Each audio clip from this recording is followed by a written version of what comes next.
हरे कृष्णा, वो भी आगे लाइन में। हरे कृष्णा, आप सबका स्वागत है। और अभी हम सब जो चैप्टर 1 है उसमें प्रवेश करेंगे।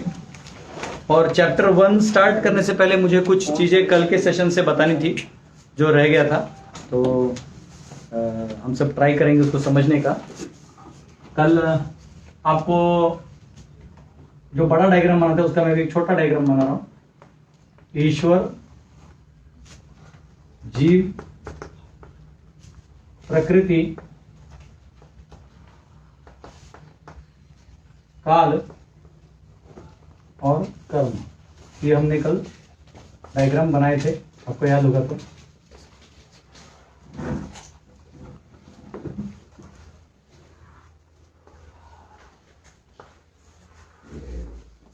ठीक है। और मैंने आपको बताया था कि कैसे जीव जो है वो ईश्वर का अंश है, ममैवांशो जीवलोके, ये बताया था। प्रकृति जो है वो ईश्वर के अधीन है और उससे उनके माध्यम से ही कार्य करती है। She is not independent. ईश्वर जो है वो काल का भी नियंत्रण करते हैं और काल के माध्यम से और प्रकृति के माध्यम से जीव को भ्रमित रखते हैं। याद रखिए, काल जो है वो डायरेक्ट प्रकृति के अंडर भी नहीं आता है, क्योंकि बहुत आचार्य यही इनका ये मानना है काल डिफरेंट ऑपरेट होता है। लेकिन हमने इसको ऐसा भी दिखाया ताकि ये समझने के लिए आसान हो कि प्रकृति भी काल का इस्तेमाल करके जीव पे प्रभाव डालती है। और जो कर्मों से बंधा हुआ जीव होता है, ये साइकिल हमने कल देखा, और कैसे जीव इस प्रकृति में संघर्ष कर रहा है ये हमने देखा। तो ये एक सिंपल डायग्राम मैंने कल बताया था, लेकिन कुछ चीजें रह गई थी क्योंकि इतना बोर्ड और इतने श्लोक और इतने वो उसमें वर्ड्स थे कि कहाँ क्या लिखना भी बिल्डर हो जाता आदमी। तो मैंने और एक बार आपको सिर्फ थोड़ा सा मैं समझा रहा हूँ। कल जो समझा तो मैंने समझाया कि जीव जो है मुक्त है, वो उसका यहाँ बात नहीं हो रहा है, मुक्त है तो भगवान के धाम में है। जो जीव भगवान से विमुख हो गया, तो कल किसी ने सवाल पूछा कि प्रभु जी हम वहां भगवान के धाम में है तो यहाँ क्या कर रहे हैं। तो देखिए, मैंने आपको समझाया है कि वैसे यह स्वप्न जगत माना जाएगा, है ये वास्तव में, परंतु यहाँ जो भी हो रहा है ना वो एक भ्रम है। जैसे आपने देखा कि पत्ते जो होते हैं वो क्या बोलते हैं उसको, जादूगर होते हैं, वो पत्तों का खेल करते हैं, यहाँ से ऐसा करते हैं, यहाँ वो जिस पत्ते पे आपने साइन मारा वो ऐसा कर देते हैं, आपके पॉकेट में आ जाता है। तो वो एक उनका तरीका है, हाथ चालाकी है। या कुछ लोग ऐसा एक बॉल दबाते हैं, उसके 2 हो जाते हैं, यहाँ तीसरा निकलता है, यहाँ से सब देखे वो जादू को आजकल दिखाते हैं लोग, और टैलेंट के शो होते हैं ना, उसमें दिखाते हैं लोग जादू। तो ये एक्चुअली भ्रम में डालने वाली शक्ति है माया, और कर्म और काल का इस्तेमाल करती है। काल जो है ये बहुत ही स्पेशल चीज है जो कल मैं थोड़ा कम बता पाया। काल जो है वो आपको फील करवाएगी कि बहुत समय हो गया, और आपको फील करवा सकती है कि कुछ नहीं हुआ, जस्ट अभी हुआ था। हाँ, जैसे आप किसी, मैंने कल एग्जांपल दी, किसी क्लास में बैठे हैं तो आपको क्लास अच्छा लग रहा है, तो आपको लग रहा है इतना जल्दी खत्म हो गया। कोई क्लास बहुत बोरिंग है तो बोलता है कब खत्म होगा। हाँ, आइंस्टाइन भी एग्जांपल देते हैं। आइंस्टाइन बोलते हैं कि उनके रिलेटिविटी के थ्योरी में अगर आप कोई लड़का अपने गर्लफ्रेंड के साथ 5 घंटा बैठा है और बातें किए जा रहे हैं, और जब जाने की बारी आती है तो बोलते क्या 2 ही मिनट मिले, यू नो ऐसा वाला फीलिंग आता है। और जब वो उसी बंदे को बोले अगर आप उसको तवे पे बिठा दीजिए, गर्म तवे पे 1 सेकंड के लिए, वो जो ही बैठेगा करके चिल्लाएगा, अरे कितने सालों से बैठा था। तो अगर मन को, जो प्रकृति के अंदर आता है, दुख होगा, काल का प्रभाव बड़ा दिखाई देगा। इच्छा रूप काम होगा, मन को सुख होगा, काल का प्रभाव कम होने लगेगा। तो ये कनेक्शन हम बाद में अलग अलग चैप्टर्स में समझाने का प्रयास करेंगे, पर आपको बस बताए काल क्या है। ठीक है। और कर्म कैसे ऑपरेट करता है वो हमने देखा था कल, और इसको डिटेल में तो चैप्टर्स में आने वाला है, पूरे 6 चैप्टर्स हैं। तो अभी मैं 18 चैप्टर्स कहां कहां से क्या फ्लो होता है वो एक बार बता देता हूं। पहला अध्याय है, उनका इस सबसे कोई लेना देना नहीं है। पहला अध्याय जो है वो लड्डू के समान है। आचार्य समझाते हैं कि जैसे लड्डू होता है, वो टेस्टिंग का आवाज आ रहा है, ओके ओके ओके। तो लड्डू जो है, अगर लड्डू होता है मीठा, मोतीचूर का लड्डू होता है, तो उसको आप नमक के डब्बे में डाल दो, गिरा दो, तो क्या होगा, उसके ऊपर थोड़ा थोड़ा खारा लग जाएगा, फिर अब उसको कितना भी साफ करो, खाते वक्त थोड़ा सा खारा लगेगा। वैसे ही महाभारत का जो भीष्म पर्व है, अध्याय 25 से 42, हम इसको गीता मानते हैं, परंतु जो 25वां अध्याय यानी हमारा जो पहला अध्याय है गीता का, वो एक्चुअली नमक की तरह है। क्योंकि आप डायरेक्टली चालू नहीं कर सकते। जहां पे गीता का आत्मज्ञान जब भगवान दूसरे अध्याय में देने वाले भगवान बोलना चालू करेंगे, तो आप डायरेक्टली उसको नहीं प्रेजेंट कर सकते। आपको कहां से आया वो बताना होगा। तो बैकड्रॉप है, अर्जुन को ऐसे क्या सवाल आए कि भगवान ने ये सब कहा, तो कम से कम एक चैप्टर का बैकग्राउंड आपको देना होगा। तो अर्जुन विषाद योग जो है वो समझ लो कि एक बद्ध जीव की शंकाएं, अब उसका ही निराकरण है। दूसरा अध्याय जो है उसमें अर्जुन सवाल पूछते हैं और भगवान 18 श्लोक में 2.13 से लेकर 2.30 में जीव क्या है, कैसे समझा जाए, ये पूरा बताते हैं। बड़े बड़े साइंटिस्ट फेल हो जाएंगे, ऐसे दर्शन शास्त्र उसमें दिए हुए हैं, एक एक वर्ड में, एक एक वर्ड। इसलिए गीता का एक एक वर्ड ध्यान से पढ़िए। ये नहीं हो गया चश्मा निकला हो गया लिख दिया हो गया, नहीं, एक एक वर्ड बहुत इंपॉर्टेंट है। अलग अलग तत्व दिए हुए हैं। कोई कहता है नहीं, आत्मा जो है वो जब मैटर यानी ये भौतिक पदार्थ एक साथ आते हैं तो अपने आप चेतना जागृत हो जाती है। उनका कहना है मैटर से चेतना आती है। वेदांतिकों का कहना है कि चेतना से मैटर आती है। और अचिंत्य भेद अभेद वालों का क्या कहना है वो मेरे लेक्चर में आप सुनिए। तो ये सारे दर्शन शास्त्र यहां क्लियर कर दिए गए हैं। तो जीव और दो जीव में भेद है, एक है आत्मा, परमात्मा एक है, अलग है। इस सारे का ज्ञान यहां पे वहां दिया हुआ है। फिर 2.31 से लेकर 38 तक ये कर्मकांड का बात आएगा, कैसे कर्मकांड से तुम बच सकते हो, भगवान अर्जुन को ज्ञान दे रहे हैं। फिर सकाम कर्म भी, निष्काम भी आएगा, भक्ति भी आएगा उसमें, और यहां से कैसे आप जा सकते हो दिया गया है। फिर जीव अर्जुन पूछते हैं कि वो जो बड़े बड़े महात्मा हैं, स्थित प्रज्ञस्य का भाषा समाधिस्तस्य केशव, कैसे आपके बड़े बड़े जो लिबरेट हो चुके हैं वो कैसे होते हैं, कैसे चलते हैं, कैसे बोलते हैं। तो भगवान उनका वर्णन करेंगे। तो यहां से लिबरेट होने वालों को वर्णन भगवान उस दूसरे अध्याय के ऑलमोस्ट 54 श्लोक से 72 श्लोक तक वहां करेंगे। दूसरा अध्याय हो गया। तीसरा अध्याय आएगा, कर्मयोग की बात होगी। कर्मयोग यानी कर्म के माध्यम से, कर्म का मतलब होता है क्रिया भी कह सकते हैं, कि हम जो क्रिया कर रहे हैं, क्योंकि बद्ध है। देखिए यहां किसकी बात हो रही है, जो बद्ध है उसकी बात हो रही है, जो मुक्त है उसकी बात हो ही नहीं रही है। जो बद्ध है, जिसके पास ये शरीर भी है ढोने को, अब मेरे पास एक कपड़ा है तो धोना पड़ेगा। अब मैं गंदे कपड़े, फटे कपड़े पहन के आऊंगा तो फिर प्रॉब्लम हो जाएगा, और कपड़े नहीं पहन के आऊंगा तो वायरल वीडियो हो जाएगा। तो जब है तो धोना पड़ेगा, मेंटेन करना पड़ेगा। तो मेरे शरीर को, मेरे मन को, मेरे पास जो प्रकृति ने दिया हुआ एक ढांचा है, कवर है, उसको संभालते हुए आगे जाना होगा, उसका भी इस्तेमाल करते हुए आगे बढ़ना होगा। अन्यथा वो मुझे गिरा देगा, मेरी चेतना को गिरा देगा। मुझे गिराएगा मतलब चेतना को गिराएगा। बात समझ रहे हैं? हेवी तो नहीं हो रहा है ना? नहीं। समझ रहे हैं जी? ओके। हमारे यहाँ आप लोग ऑडियंस ऑनलाइन है, लेकिन यहाँ भी बहुत बड़े बड़े विद्वान मेरे सामने बैठे हैं। इनको दिखाऊंगा नहीं, कैमरा हिलाने का भी टाइम नहीं। ये विद्वान की चमक सही आपको देखे हैं, लाइट पहुंच रहे। तो ये जो है आप तीसरा अध्याय है कर्मयोग। तो कर्मयोग में सकाम कर्मयोग, निष्काम कर्मयोग होता है, वो तीसरे अध्याय में। और चौथे अध्याय में थोड़ा ज्ञान की परिभाषा की गई है कि ज्ञान होना जरूरी है। जब ज्ञान बढ़ेगा तो कम कर्म करना पड़ेगा। जैसे आपको मालूम है कि बीज को उपजाऊ मिट्टी में डालिएगा तो पौधा आ जाएगा, लेकिन आप जाके पत्थर के ऊपर डाल रहे हो, रोज पानी डाल रहे हैं, तो आप साल भर मेहनत करिएगा तो भी पौधा आएगा क्या? ज्यादा से ज्यादा अंकुर फूट जाएगा, थोड़ा सा जर्मिनेशन हो जाएगा। तो हमें ज्ञान अगर कम हो तो मेहनत, क्रिया ज्यादा करना पड़ेगा। तो ज्ञान का कर्म से आगे का बताया, लेकिन उसे भी कर्मयोग में ही डाला गया है, क्योंकि ज्ञान भी कहां से आता है? बुद्धि से। वो हमारे दिए हुए प्रकृति के ढांचे के हैं, तो भी क्रिया करना चाहिए। बराबर बोल रहे हैं सर? तो ये है।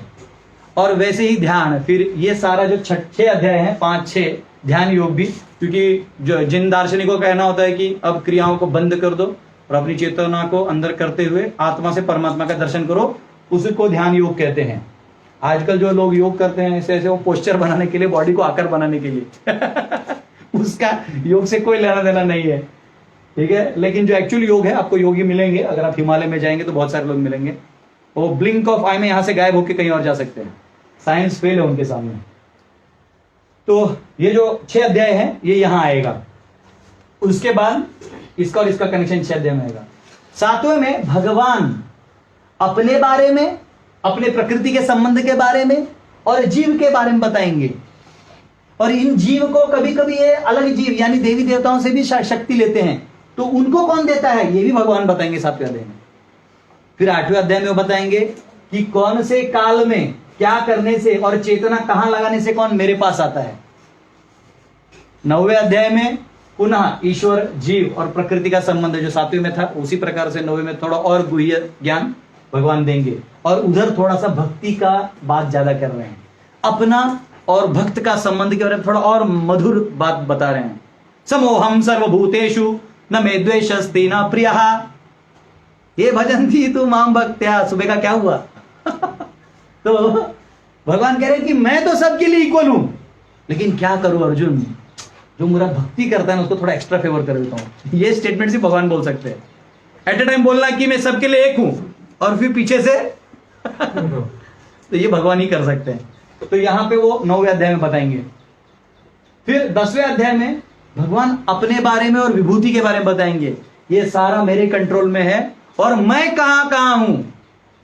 वो कहते योद्धाओं में मैं वो हूं, इनमें मैं राम हूं, भक्तों में मैं नारद हूं, इनमें मैं पहाड़ों में मेरू हूं, तो मैं हिमालय हूं। ये सारे भगवान विभूतियां बताते, मैं कहां कहां देख सकते हो। अगर तुम मुझे डायरेक्ट नहीं देख सकते, इनडायरेक्टली मुझे जानो, तो ये बताते हैं। फिर 11वें अध्याय में अर्जुन बोलते हैं आप ही सब हो तो कैसे पता चलेगा, कुछ फॉर्म वॉर्म दिखाइए।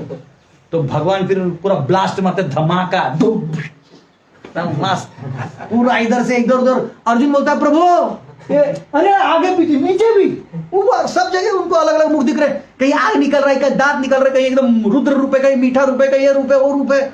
और बीच में यहाँ जो योद्धा थे वो अंदर जा रहे हैं और भगवान चबा रहे हैं अंदर से, काल के रूप में चबा दिया था। वो रूप देखा भगवान, अर्जुन बोलते प्रभु प्लीज प्लीज प्लीज प्लीज उसको थोड़ा कम करिए। फिर वो 4 पे लाए, ना ना ना वो पीछे वाला बोले हाँ 2 वाला ये श्याम सुंदर रूप ठीक है। तो बाद में अर्जुन बोलते प्रभु मैं तो आपको येड़ा समझ रहा था, रथ के पास बैठा था। आप जानते हैं जो सारथी होता है उसको ना रस्सी होता है ना, उसको सक करके करना होता है ताकि इधर किया तो इधर लेके जाएगा। उसको बात नहीं, फोन नहीं आता ना, हाँ प्रभु टेक टू द लेफ्ट, ऐसे नहीं होता है या गूगल के डायरेक्शंस नहीं होते, आप बाएं जाएं 200 मीटर पे कर्ण दिखेगा, ऐसा नहीं होता है वो जो चला रहा है उसको बोलना पड़ता है, ऐसे इंडिकेट करना पड़ता है, कभी कभी लात मारना पड़ता है सारथी को। इसलिए सारथी और जो महारथी होता है उसका रिलेशन बहुत स्ट्रांग होता है, छोटे छोटे बातों पे लड़ाई नहीं करते, तब प्रोजेक्ट्स आगे बढ़ते हैं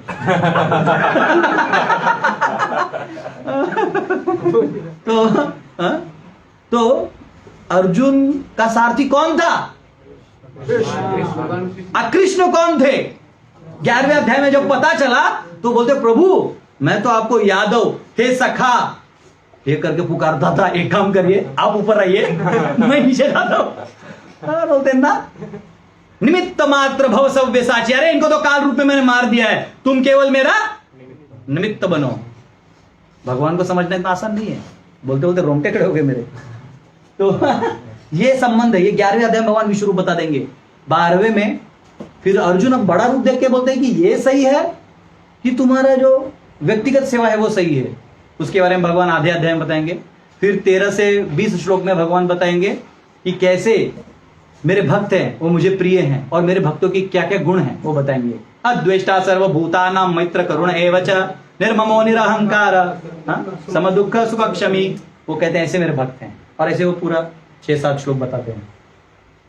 फिर बात आती है कि अर्जुन ने एक सवाल पूछ लेता है, कुछ कुछ टर्म्स उसको क्लियर नहीं होते, जैसे हम लोग होता है ना सिलेबस में, प्रभु जी ये नहीं पता चला, तो अर्जुन ने 6 पॉइंट्स पूछे। ये क्षेत्र क्या है, ये क्षेत्रज्ञ क्या है, लगता है ना वो बचपन में पढ़ा होगा कहीं पे, वो सिलेबस रह गया होगा उसका नोट्स में वो वहां उसने 13वें अध्याय में पूरा कर लिया 13.1 में। वो 13.1 जो है गीता गोरखपुर प्रेस में नहीं मिलेगा, लेकिन आपको हमारे जो आचार्यों की गीता है या इवन मधु संप्रदाय का गीता है उसमें आपको मिलेगा 13.1।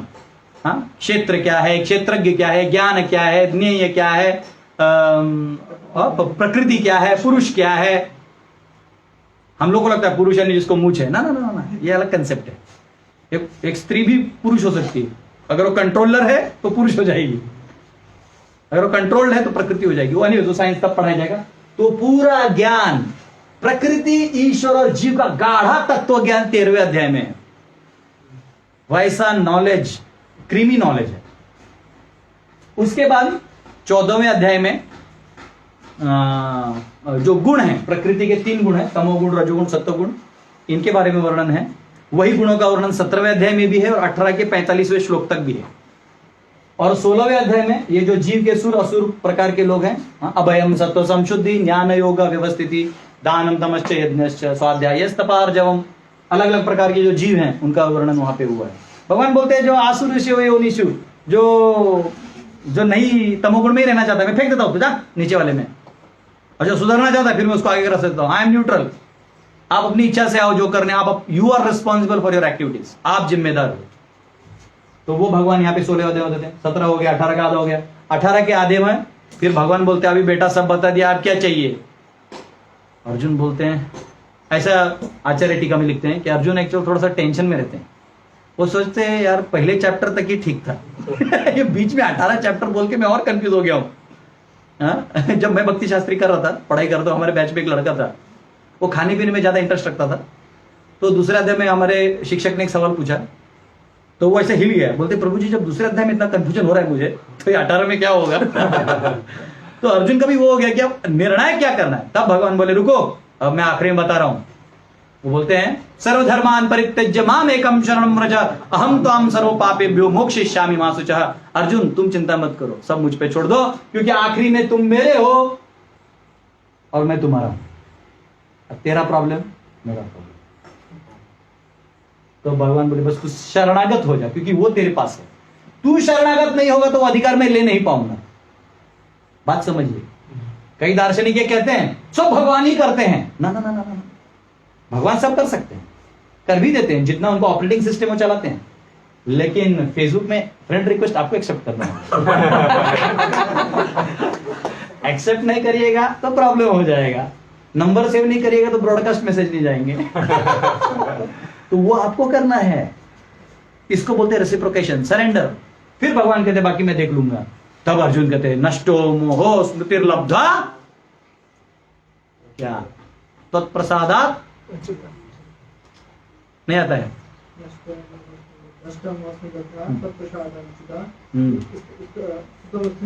गत संदेह करिष्ये वचनम तवा।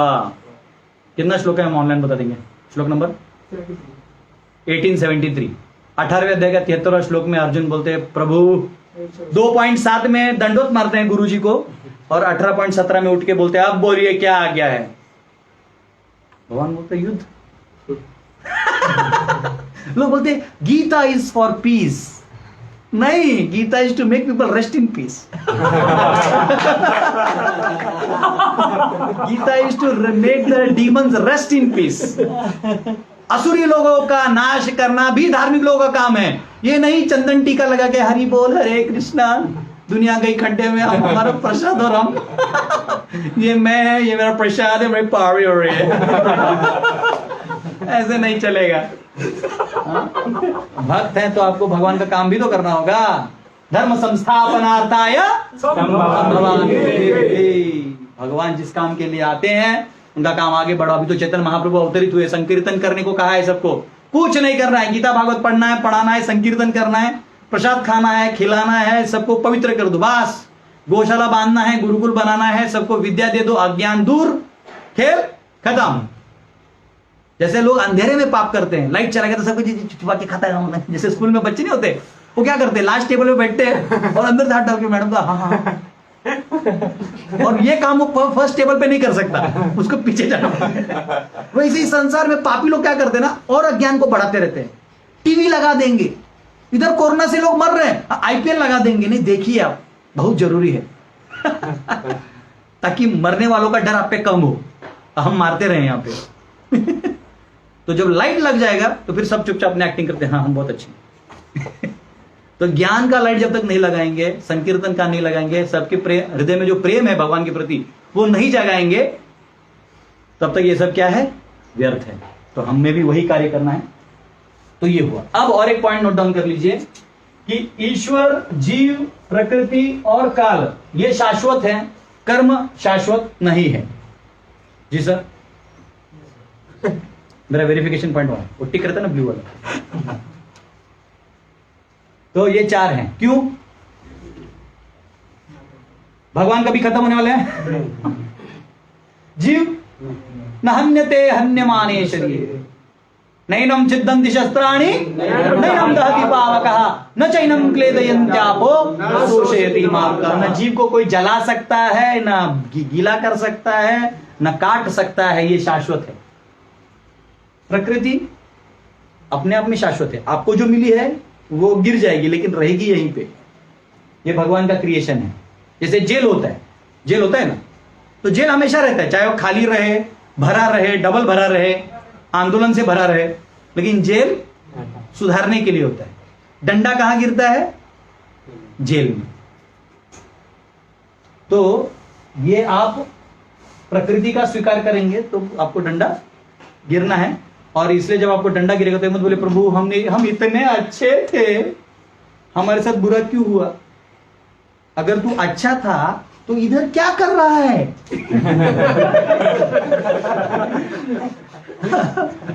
कई बार लोग बोलते हैं हम इतने अच्छे, हमने बहुत दान किया, हमने कभी किसी का बुरा नहीं सोचा। तो पहली सोच जो थी भगवान को छोड़ने की, वो किधर से आई? समझ रहे ना? लोग बड़ा ईमानदारी का चोला पहन लेते हैं, होते बदमाश सब। तो यहां से आप यहां आ गए। प्रभु जी हंस दिए, लगता है घर में बड़ा समस्या दिख रहा है। तो ईश्वर को छोड़ के आप यहां आए, ये सबसे बड़ा गुनाह आपने किया है। अब उसके बाद ये तो बाकी खेल है, खेलो। The party has begun, enjoy the ride mister Vick, enjoy. आइए प्रकृति के खेल में नाचिए। प्रभुपाद लिखते हैं, वो फेरी का व्हील होता है ना, ऐसा देखा, वो गोल गोल घूमता है, ऊपर जाता मजा आता है, ऊपर जाता वो खुशी दुख सुख दुख है ना, लेकिन बीच में उल्टी भी होने लगता है। फेरीज व्हील, यही संसार है। इसको बोलते हैं 5 पैसा सर्कस। क्या बोलते हैं? ये चलते रहेगा। सर्कस आप लोग बचपन में देखे कि नहीं? गांव से चद्दर उद्दर लेके बैठ के एकदम, कोई तो स्पॉन्सर करा देता था नेता, रैम्बो सर्कस, ये सर्कस वो सर्कस। तो एक बार एक गांव में 5 पैसा सर्कस लगा था। ये तभी की बात है, 5 पैसे मिलता था तब। ये हमारा आचार्य भक्ति सरस्वती ठाकुर श्रील प्रभुपाद जी के गुरु महाराज, और हमारे क्या होंगे? परमेष्ठी गुरु नहीं, क्या है संस्कृत वर्ड क्या रहेगा? परम गुरु तो प्रभुपाद हुए। ठीक है, तो भक्ति सरस्वती ठाकुर ये स्टोरी बताते 5 पैसे सर्कस का। वो बोलते हैं तुम्हारी यज्ञ की शीट में होगा ना, ठीक। वो कहते हैं कि एक बार एक गांव में 5 पैसे का सर्कस लगा था। तो 5 पैसे का सर्कस लगा था, तो ऐसा था कि एक आदमी एट अ टाइम आ सकता है, ऐसे नहीं कि सब एक साथ देखेंगे, नहीं, वो शो ही ऐसा था, सर्कस ही ऐसा बना हुआ था। तो ऐसा था कि आपको लाइन में, लेकिन सुबह 6 बजे चालू होगा, और जो पहला आएगा लाइन में, first come first serve, FCFS line में आएगा, पैसा सेवा। तो एक आदमी तो रात भर से उत्साह में था, हरी बोल, अब तो मैं पहला आदमी रहूंगा सर्कस को। वो एकदम बेड वेड लगा के वहीं सो गया पहले लाइन में। और सब गांव वाले फिर, जो कोई 4 बजे उठा, 5 बजे सब लोटा वोटा साफ सुफ करके फिर लाइन में सब एकदम क्लियर कि अब हमारा नंबर लगेगा। तो पहला वाले का नंबर घंटी बजा, टंग, सुबह 6 बजे। फिर पहले वाला 5 पैसा दिया, अंदर गया, बोले किधर है सर्कस सब? तो उसको 4 लोग ऐसा पकड़े, दे धप्पा धप धप्पा धप।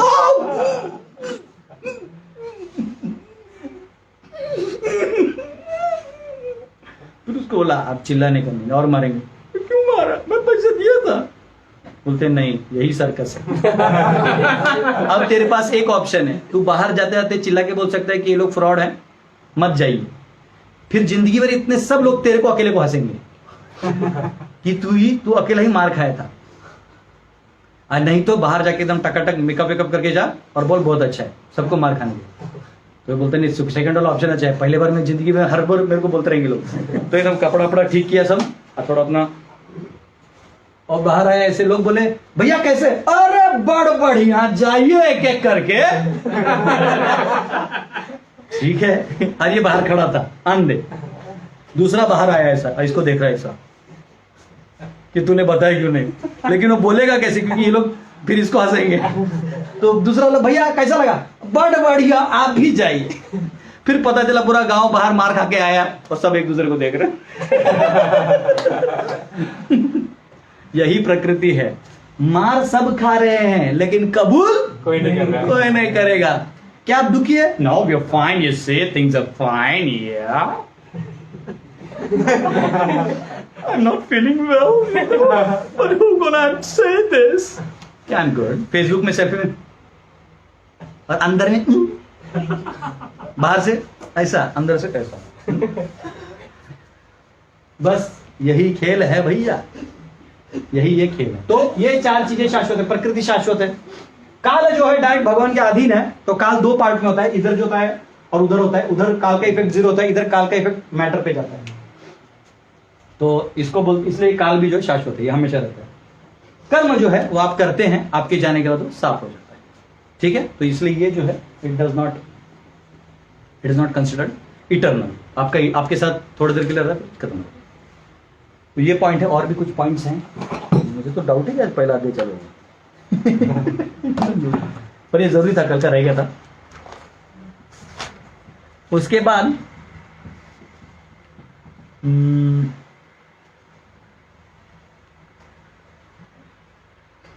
हाँ, और एक है कि जो इसका एक बहुत अच्छा, ये डायग्राम से आप एक चीज सीख सकते हैं कि आपको कैसे पता चलेगा कि आपका अंडरस्टैंडिंग लाइफ का सही है। कभी भी बहुत अच्छा है, कहीं भी एक्सट्रीम में मत जाइए। ये मत सोचिए कि यही इंपॉर्टेंट है, जी बकवास है, ये प्रकृति के खड्डे में, कर्म को मैं मानता नहीं, काल में मानता नहीं, ऐसा नहीं, फिर आप गलत हो जाइएगा। कुछ लोग हैं, कुछ एक धार्मिक पंथ है, वो बोलता है ये जो ऊपर वाला है वही सबसे सही है, बाकी सबकी हत्या कर दो। तो गलत हो गया, गलत हो गया ना, कनेक्शन, ये बॉन्ड ही तोड़ दिया, तो गलत हो गया। कोई बोलेगा अरे ये तो हमारे लिए बना हुआ है, ये ऊपर वाले हमें लूटने के लिए बना है। बोले अच्छा बेटा, तब ये धोएगी पकड़ेगी तब पता चलेगा। तो ये अंडरस्टैंडिंग गलत हो जाता है। कुछ लोग कर्म प्रधान हो जाते हैं, मेहनत ही भगवान है। अरे ये किधर लिखा है, इसका तो कनेक्शन भी नहीं ऊपर तक। ये इतना कर सकता है कि अच्छा करोगे तो यहां से यहां निकाल देगा। इसका कोई लेना देना, मेहनत ही, अरे मेहनत भगवान होता तो गधा शुद्ध भक्त कहलाता। हाँ, कर्म पूजा है, कर्म ही पूजा है। गीता में कहाँ लिखा है कर्म पूजा नहीं है। कर्तव्य क्या है, धर्म क्या है, ये हम देखेंगे, आएगा समझाएंगे। वो अलग कर्म है, क्रिया हमेशा होते रहने। तीसरे अध्याय के 5वें श्लोक में कहा है भगवान ने कि आत्मा कभी निष्क्रिय नहीं रह सकती, तो वो अलग चीज है। लेकिन कर्म ही भगवान है, वो गलत। तो किसी को भी एक को आप हाइपर करेंगे, सब बोलता है ये, कुछ लोग कहते हैं ये तो सब काल चक्र का खेल है, होते रहेगा। तो आप पाप करते रहिए, जो लिखा है होते रहेगा, वो भी गलत है। एक एक्सट्रीम में किसी को भी ले लीजिएगा तो क्या हो जाएगा, इसका एक बैलेंस है, वो बैलेंस में लेके चलना है। ठीक है, और अब हम भगवत गीता में प्रवेश कर रहे हैं और आप सबका स्वागत है। तो भगवत गीता जो है, इसको समझने के लिए आपको दो चीजें बहुत जरूरी है, अन्यथा आपको गीता नहीं समझेगा। संस्कृत श्लोक समझ जाएंगे, ट्रांसलेशन समझ जाएंगे, लेकिन गीता का जो अंतिम परिणाम है वो आप में नहीं उतरेगा अगर आप ये दो चीजों का ख्याल नहीं रखेंगे। तो पहला, गीता को बुद्धि से भी समझना है और गीता को भाव से भी समझना है। क्लास के बीच में डिस्टर्ब नहीं करिए, किसी का भी बॉटल लगी है ना, तो फिर मेरा 5 पैसे सर्कस हो जाएगा क्लास का, तो मैं बॉटल दूंगी। तो गीता को भाव से भी समझना है और गीता को बुद्धि से भी समझना है। यानी जैसे आप टेलीविजन देखते हो या कोई एलईडी स्क्रीन जो भी देखते हो, तो टेलीविजन में कुछ इमेजेस आते हैं, जैसे हीरो हीरोइन को बचा रहा है, मार रहे हैं, सब कुछ आ रहा है, तो आप वो पिक्चर देखते हो, उसके इमोशंस को समझते हो, आहा हा क्या दिखा है, ओ मेरा हीरो बहुत अच्छा है, कुछ हम उसके साथ इमोशन लगाते हैं। एक्चुअली टेक्निकली क्या हो रहा है, पीछे कैथोड रे ट्यूब के जो रेज हैं वो घूम रहे हैं। तो आपको दोनों समझना है, क्यों कैथोड रे ट्यूब भी है और वो कुछ भाव भी व्यतीत कर रहा है। तो आपको गीता समझ दो, ज्ञान से भी समझना चाहिए और भगवान का भाव भी समझना चाहिए, नहीं तो क्या हो जाएगा, आप एक शुष्क कर्मकांडी ज्ञानी की तरह क्या करिएगा, एक एक वर्ड उठा के देखिए ऐसा लिखा है, देखिए ऐसा लिखा है। क्यों बोला है, क्या भाव से बोला है? देखिए गीता को उपनिषद माना गया है, लेकिन फिर भी यहां पे एक जगह भगवान ने अर्जुन को बोला है तात, रिश्ता जोड़ दिया। कौन से अध्याय में बोला है, कौन से श्लोक में बोला है? चलो ढूंढ के निकालिए और हमको बताइए कमेंट्स में, ऑनलाइन सेवा। तो अब गीता को समझिए, भगवान को समझिए कि भगवान को आप कब समझ सकते हैं। एक बार अर्जुन और दुर्योधन दोनों गए थे युद्ध से पहले, जब युद्ध डिक्लेयर हो गया कि युद्ध होगा, तो ये हर राजा एक एक राजा को इनविटेशन दे रहा था हमारे साइड से, अब हमारे साइड से रहिए, हमारे साइड से रहिए। तो अब सबको चाहिए था कृष्ण, क्योंकि कृष्ण जिसके साइड में रहेगा वो जीतेगा। ये दुर्योधन भी जानता था, तो इसलिए वो चाहता था कि सुभद्रा का शादी हो जाए। शकुनी चाहता था, शकुनी वहां बड़ा शाना था, तो शकुनी चाहता था कि सुभद्रा का शादी अर्जुन दुर्योधन से हो जाए, इसलिए दुर्योधन को बलराम जी के पास जाके वो गदा सिखवा रहा था। तो अगर वो बोल देता तो कर देता, लेकिन उससे पहले क्या हुआ कि सुभद्रा जो है वो अर्जुन से प्रेम करती थी, तो उन्होंने क्या किया कृष्ण को। तो प्रॉब्लम यह था कि अब लेके जाएंगे कैसे, क्योंकि सुभद्रा को किडनैप करके लेके जाएंगे तो पांडव पे गुस्सा करेंगे बलराम जी, तो दिक्कत हो जाएगा, यदुओं का रिलेशन टूट जाएगा। और अगर क्या कहते हैं उनको, दुर्योधन से विवाह हो गया तो सारा मामला फंस जाएगा, और भगवान ये जानते थे। तो भगवान ने क्या बोला, सुभद्रा तुम अर्जुन को किडनैप करके ले जाओ, कैसा रहेगा? ये आइडियाज प्रेम वाले ना कृष्ण ही दे सकते हैं। ये जो आजकल के बॉलीवुड टॉलीवुड वाले मूवीज में भी उतना नहीं है जितना कृष्ण का है। रथ में सुभद्रा चला रही है, अब पीछे अर्जुन बैठा है, महान योद्धा किडनैप हो रहा है, वो महान पुरुषोत्तम के बहन से, और क्या कर सकते हैं? बोला सुभद्रा महारानी की जय। तो सुभद्रा जी ले रहे थे, तो इधर ये चला रहे, बलराम जी कैसे ले गया? तो कृष्ण बोलते ताऊ क्या करें, ये सुभद्रा ही भगा के ले जा रही थी, तो हम भी नहीं रोक पाए। जब भगा लिया तो फिर तो शादी ही समझो। पहले तो अगर किसी को हाथ भी लगा लिया आपने तो शादी करना पड़ता था। आजकल तो ब्रेकअप कर करके 100-200 लोगों से ब्रेकअप करके फिर लास्ट में एक सेटल होता है कहीं पे जाके, हाँ बुढ़ापे में, माय फाइनल हस्बैंड।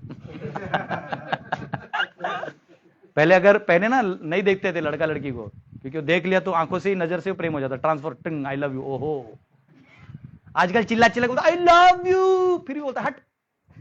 पहले सिर्फ नजरों से ही हो जाता था, बस खत्म। वो घर पे बात चर्चा चालू, मुझे उसी से शादी करना है, यही। बिहार में तो किडनैप कर लेते, लड़का पसंद आ गया तो गया वो। बाकी जगहों पे लड़कियों को किडनैप करते हैं, वहां लड़कों को किडनैप कर लेते। कोई अच्छा दिखा तो उठाओ इसको, इसका शादी मेरे बहन से होगा। मंडप में लड़का डायरेक्ट पहुंचता है, वेरे माय। तो एनीवेज ऐसी जोक मार रहा हूं। हाँ आवाज कम आ रहा है, अरे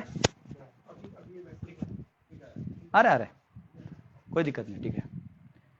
तो जब दुर्योधन और अर्जुन दोनों भगवान के पास गए, भगवान रेस्ट ले रहे थे, तो अर्जुन ने भगवान के चरणों में जाके उनके चरणों के पास बैठ गए नीचे, और दुर्योधन को थोड़ा अभिमान था, सर के पास जाके ऐसा बैठ गया।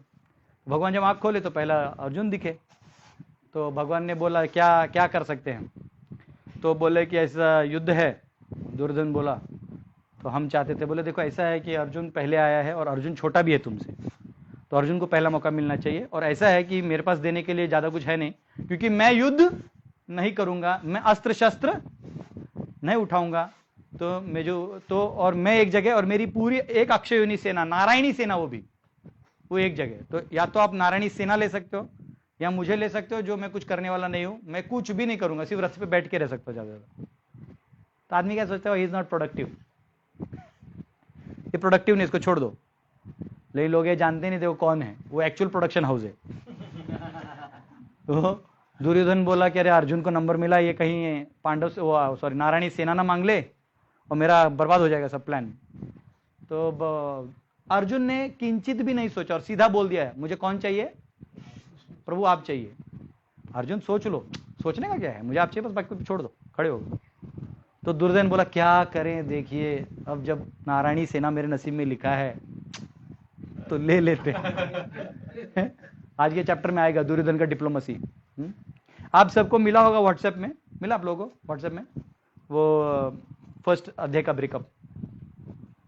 तो इन्होंने क्या किया, तो इससे पता चलता है कि अगर आप भगवान को चूज करते हो तो आपको विजय मिलेगा। उनकी शक्तियों के पीछे भागोगे, ऐश्वर्य के पीछे भागोगे, लेकिन उनको भूल जाओगे, पर्सनल भूल जाओगे, तो आप हार जाओगे। तो गीता पढ़ते पढ़ते हमेशा याद रखिए, कृष्ण बोल रहे हैं, आपको कृष्ण से संबंध जोड़ना है, कृष्ण का भाव समझना है। एक बार दक्षिण भारत में चैतन्य महाप्रभु जब दक्षिण भारत की यात्रा में गए थे 500 साल पहले, तो दक्षिण भारत में श्रीरंगम नाम का एक तीर्थ क्षेत्र है जो श्री संप्रदाय के भक्तों का एक मेन गढ़ माना जाता है। रंगनाथ स्वामी वहाँ हैं। तो वहाँ पे एक ब्राह्मण थे, वो गीता ऐसे खोल के ना रोते रहते थे, और बाकी ब्राह्मण जोर जोर से उच्चार करते थे। तो महाप्रभु वहाँ गए, बोले अरे बाकी ब्राह्मण जोर से उच्चार कर रहे, तुम ना उच्चार कर रहे हो, रोए जा रहे हो। बोले क्या करें, मुझे पढ़ना नहीं आता, और मेरे गुरुजी ने आदेश दिया है कि नहीं आता है तो तब बैठ के खोल के बैठ जाया करो जब तक सब लोग बोल रहे हैं। तो बोले ठीक है, तो रो क्यों रहे हो? बोले नहीं, मैं रो इसलिए रहा हूं ना क्योंकि यहाँ जो चित्र बना है ना, देखो मेरे भगवान नीचे खड़े हैं और अर्जुन रथ पे खड़ा है, मेरे भगवान कितने दयालु हैं, अपने भक्तों के लिए कहीं भी चले जाते हैं। ये देख के मुझे एकदम भाव हो जाता है।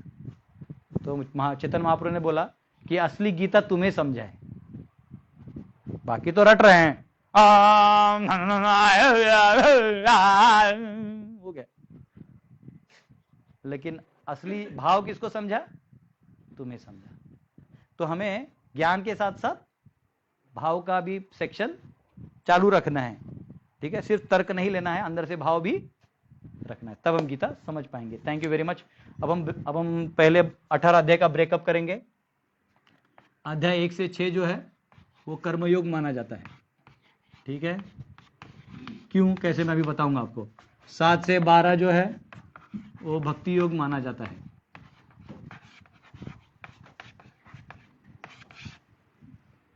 13 से 18 जो है वो ज्ञान योग माना जाता है। तो कई आचार्य कहते हैं जैसे हम लोग सैंडविच होता है ना, बीच में होता है ककड़ी वकड़ी, या फिर ब्रेड जैम ब्रेड खाते सिटी में, या महाराष्ट्र में वड़ा पाव खाते हैं, हाँ, नहीं तो डोसा के अंदर नहीं रहता सब्जी गोल करके ऊपर से और नीचे से लेप रहता है, अंदर में आलू रहता है। तो एक्चुअल माल किधर रहता है? बीच में, ऊपर नीचे कवच होता है। जैसे किसी बक्से के अंदर आप तिजोरी में रखते हो ना सब सोना वोना हीरा वीरा, तो ऊपर से नीचे से लकड़ी होता है, अंदर में हीरा होता है।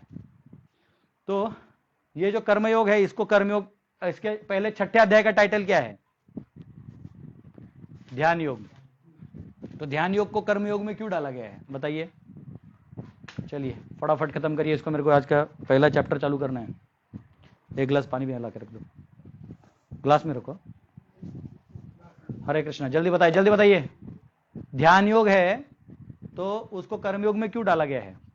ऑनलाइन में भी आप कमेंट लिख सकते हैं, देखो तो कोई कमेंट में रिप्लाई कर रहे हैं कि ध्यान योग को भी कर्मयोग में क्यों डाला गया है। चलो कर्मयोग तो हम समझ रहे, क्रिया करना है। ज्ञान योग समझे, चलो बुद्धि का काम है तो भी कर्म जैसा हो गया। ध्यान कर रहा है चुपचाप बैठ के एक ही जगह स्थिर है, कुछ नहीं कर रहा है, तो उसको क्यों कर्मयोग में डाला है? कमेंट्स पढ़ो तो कोई बोल रहा है, जवाब बताइए, तब तक आप लोग दिमाग चलाइए।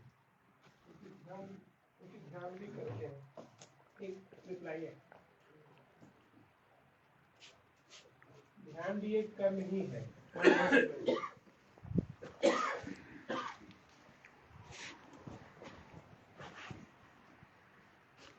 तो ध्यान जो है, ध्यान कैसे होता है? आपको इंद्रियों को दमन करना होता है। आगे इंद्रिय दमन करना है ना। अब इस कार्य में कर्ता कौन है? आप हैं। कर्मयोग तब आएगा जब कर्ता कौन होगा? तो वो कर्मयोग हो जाएगा, ये भक्ति योग होगा। कर्मयोग में आपको करना पड़ता है। ध्यान किसको करना है? तो क्रिया हो गई, मन बुद्धि शरीर सब आ गया, उसको कंट्रोल में रखिए। अगर आप कर्मयोग भी कर रहे हैं, कर्तव्यों को करते हुए शुद्ध हो रहे हैं, सकाम कर रहे हैं, निष्काम कर रहे हैं, तो कर कौन रहा है? इस्तेमाल किस चीज का हो रहा है? आप कर रहे हैं। अब भक्ति योग क्या है?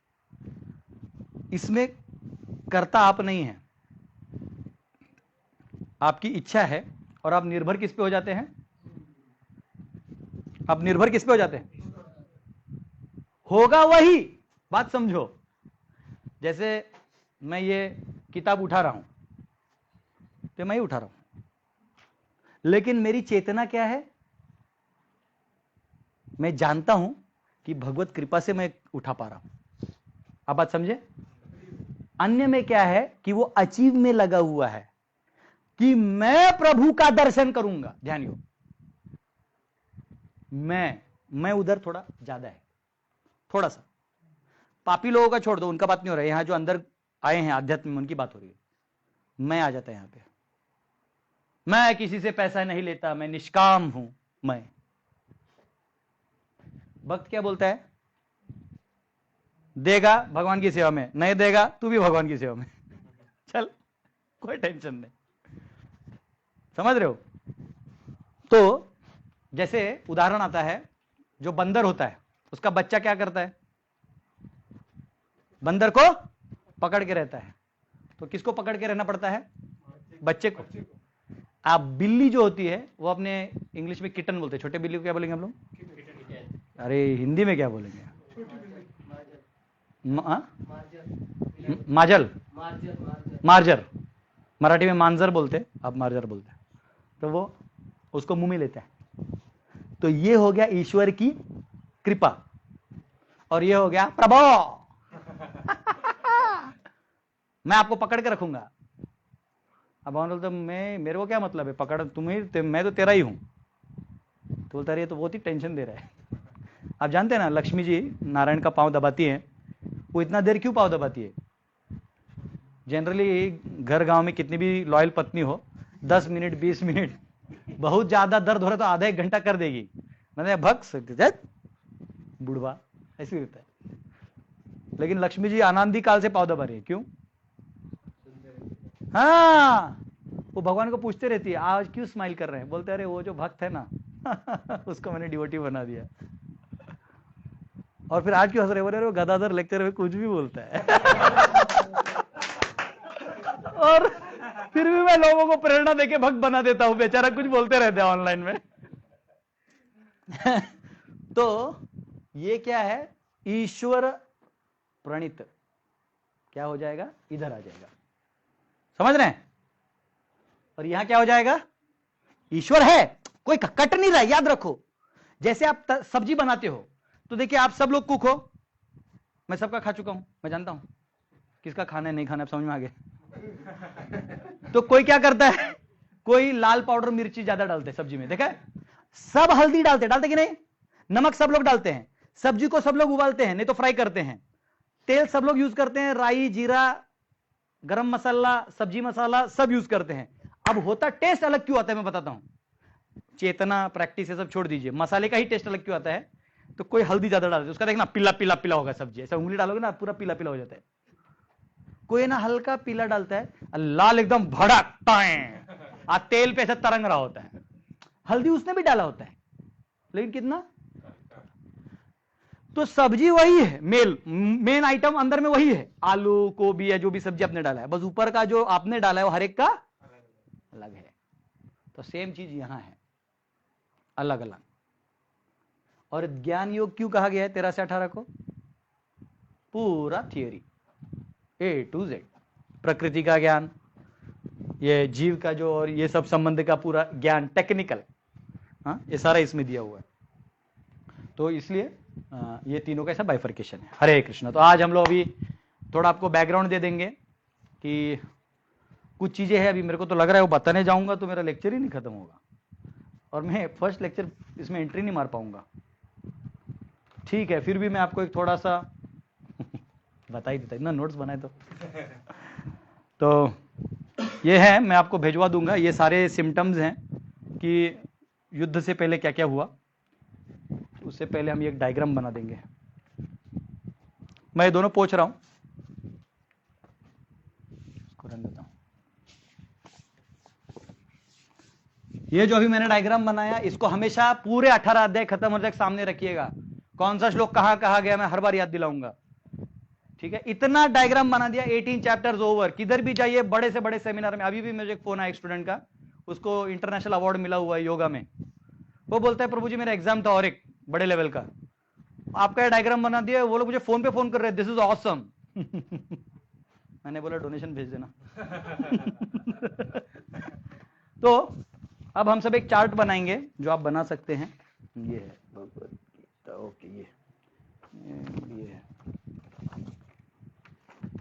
देखिए ये जो है ऐसे आपको चार्ट्स बनाने हैं, ठीक है। ये चार्ट में देखता हूं अगर ये स्कैन होगा, लेकिन इसमें स्कैन होकर भी कितना दिखेगा मैं नहीं जानता, या किसी को बोल के मैं इसका बाद में बना दूंगा। I am not promising it now. इसमें है बीच में भगवत गीता 1881, यानी भगवत गीता के 18 अध्याय हैं, 81 कंसेप्ट हैं, वो छोड़ दिए, थीम्स हैं। थीम्स क्या होते हैं? जैसे फर्स्ट 6 चैप्टर हैं कर्म योग, अगले 6 चैप्टर भक्ति योग, अगले 6 चैप्टर ज्ञान योग।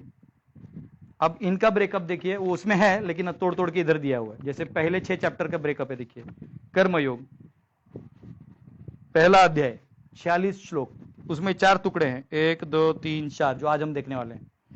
दूसरा अध्याय 72 श्लोक, उसके 5 टुकड़े हैं, 5 विषय हैं। तीसरा अध्याय 43 श्लोक, 4 विषय हैं। तो मैं क्या करूंगा, हर चैप्टर से पहले उस चैप्टर का ब्रेकअप दे दूंगा, लेकिन आप क्या करिएगा, वो ब्रेकअप वहां लिखते लिखते एक मास्टर ब्रेकअप बनाइएगा, ऐसा 18 चैप्टर्स का, 1 2 3 4, फिर उसके जो ब्रेकअप्स मैं दूंगा वो वहां ऐड कर दीजिए ऐसे।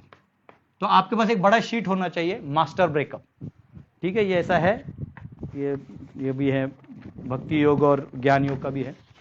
तो ये मैं आपको चैप्टर वाइज देते रहूंगा, ठीक है।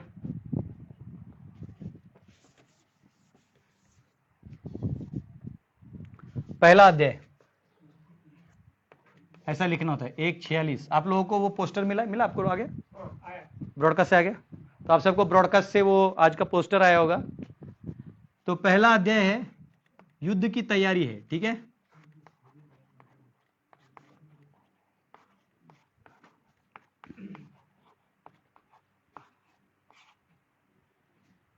युद्ध की तैयारी, श्लोक क्रमांक 1 से 13।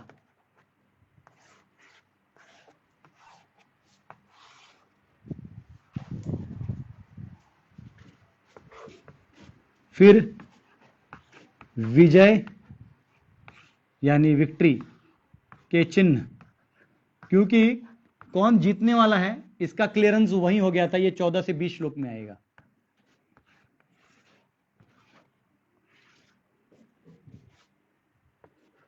फिर 21 से ये फिर आएगा, विजय के चिन्ह के बाद आएगा कृष्ण भक्तवत्सल, जो भक्तवत्सल हैं भगवान, भक्तवत्सल कृष्ण, उनका यहां वर्णन आएगा।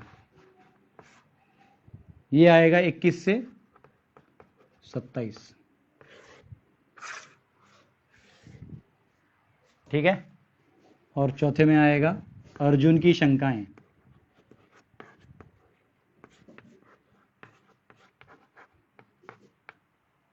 मैं ये बोर्ड पे फिल भी इसलिए बनाता हूं आपको देने के बाद, क्योंकि कभी कभी ऑनलाइन में लोग बाद में देखते हैं, उनके पास वो इमेज नहीं होता, और जिनको इमेज चाहिए भी ऑनलाइन, तो इसी फेसबुक के पोस्ट को डाल भी दिया जाएगा।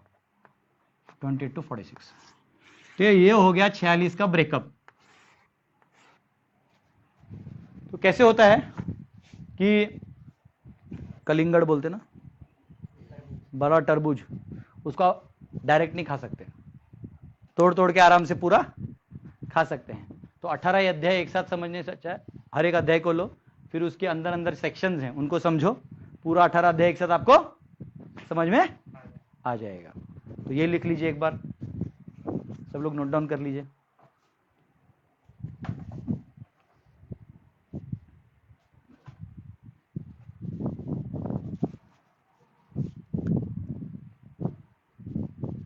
आणले पर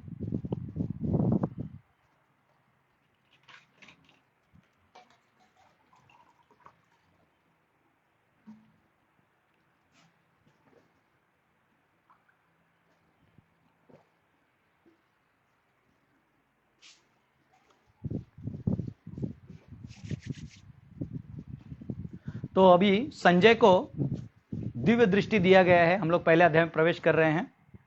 ओम ज्ञानतिमिरन्दस्य ज्ञानांजन शलाकया चक्षुरुन्मिलितं तस्मै श्री गुरुवे नमः। विष्णुपदाय कृष्णपृष्ठाय भूतले श्रीमती भक्तिवेदांत स्वामिति नाम्ने नमस्ते सरस्वती देवे गौरवाणी प्रचारण इंद्र विशेष शून्य पाश्चात्य तारणे। प्रपद का फोटो बोला था ना। हरे कृष्णा।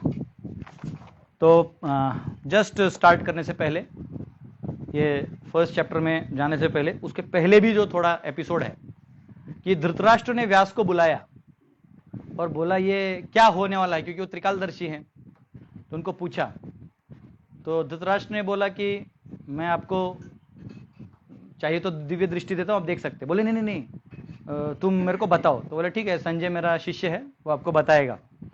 तो संजय ने उन्होंने संजय के लिए एक वरदान दिया।